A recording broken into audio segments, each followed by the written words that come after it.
for those who supported Brexit, Jean-Claude Juncker is truly the gift that goes on giving.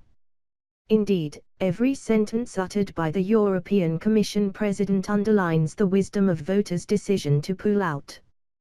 Take yesterday, when the cognac-loving former Prime Minister of Luxembourg, population 583,000, was at his arrogant, blinkered worst as he outlined his vision for expanding the Brussels empire. With sublime indifference to growing disquiet throughout Europe, he demanded that all EU states should be forced to admit more migrants, while membership of the open borders Schengen area should become a standard requirement. Not content with this, he insisted all members should adopt the euro, with a banking union and a single finance minister to oversee European economic policy. There should also be a common EU defence policy, he said, with ever more centralized control from Brussels and a curb on national vetoes.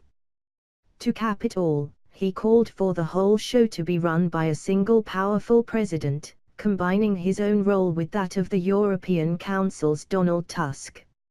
Indeed, every item on his checklist clashed with a growing body of public opinion, in Hungary, Poland, the Czech Republic, Greece, Italy and elsewhere, frustrated beyond endurance by the migrant crisis and the economic sclerosis foisted on member states by the bureaucracy.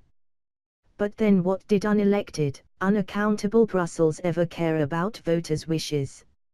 Skating lightly over years of stagnation, Mr. Juncker even seized on long-belated signs of recovery in the EU's business cycle, from a pitifully low base, to proclaim, "The wind is back in Europe's sails."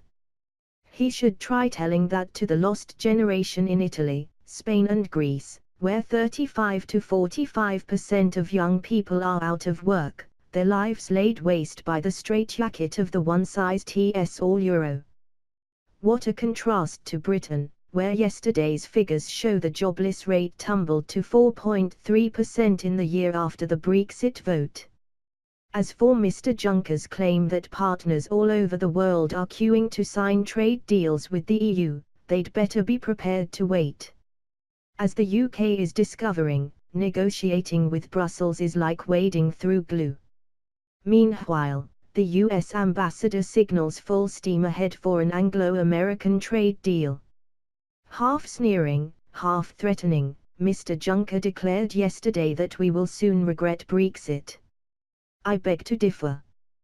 The former UKIP leader surely spoke for Britain when he said after yesterday's performance, "Thank God we're leaving."